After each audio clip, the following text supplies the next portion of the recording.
ଭଲ ପାଉଥିଲି ନା ଯେତେବେଳେ ସିଏ ଗଲା ସେଇଠୁ ମୁଁ ଟିକେ ବୁଝିବାକୁ ଚେଷ୍ଟା କଲି ମୁଁ କିଏ।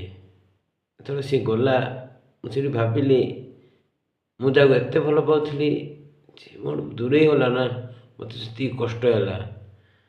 ଯେତେବେଳେ ମୋ ନିଜ ଉପରେ ଯଦି ରଖିଲି ନା ସେ କଥାଟାକୁ, ମୁଁ ଠିକ୍ ବୁଝିପାରିଲି ମୁଁ କ'ଣ ଭୁଲଥିଲି।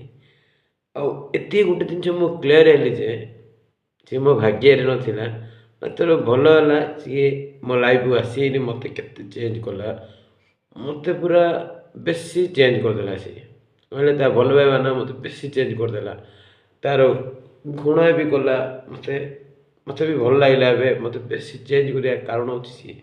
କ'ଣ ପାଇଁ ଦେଖ ମୁଁ ତାକୁ ଦୋଷ ଦେଉନି କି ମୁଁ ତାକୁ ଦୋଷୀ ବି ଭାବୁନି।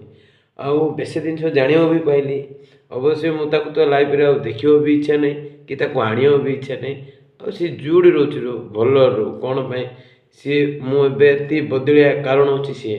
କ'ଣ ପାଇଁ ସିଏ ମୋତେ ଘୃଣା କରିବା ଯୋଗୁରୁ ନା ମୁଁ ନିଜେ ବଦଳି ପାରିଲି, ମୁଁ ନିଜକୁ ଚିହ୍ନି ପାରିଲି। ଆଉ ମୋଠୁ ଅଧିକ ମୋ ମା' ବାପାକୁ ମୁଁ ଜାଣିପାରିଲି।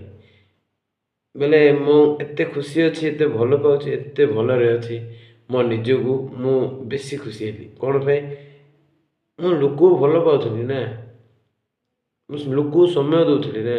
ସେତେବେଳେ ମୋତେ କିଏ ବୁଝୁନଥିଲେ କି ମୁଁ କାହାକୁ ବୁଝୁନଥିଲି। ଯେତେବେଳେ ମୋ ନିଜ ଉପରେ ମୁଁ ନିଜକୁ ସମୟ ଦେଲି ନା, ମୁଁ ଠିକ୍ ବୁଝିପାରିଲି ମୁଁ କେଉଁ ବାଟେ ଯାଉଥିଲି। ଆଉ ମୋତେ ଯେଉଁ ଅବାଟେ ଯାଉଥିଲି ନା ଠିକ୍‌ରେ ଥିଲି ମୁଁ ଜାଣିନି। ଆଉ ସିଏ ମୋତେ ଶିଖେଇ ଦେଲା ଯେ ଠିକ୍ ବାଟ କେଉଁଟାକୁ କୁହାଯାଏ। ଦେଖ ଲୋକ ଏମିତି ଅଛନ୍ତି ବି, ମୁଁ ବି ସେମିତି ଥିଲି ବି। ଜଣେ ପଳେଇଲା ବୋଲି ଜଣେ ମଦୁଆ ହେଇଯିବାଟା ଠିକ୍ ନୁହେଁ ଭାଇ, ବୁଝିଲ। ଆଉ ସେଇଟା ଆମେ ଯଦି ନିଜ ଉପରେ ଯଦି ଭାବିବା ବେଶୀ ଗ୍ରେଟ୍ ହେବା।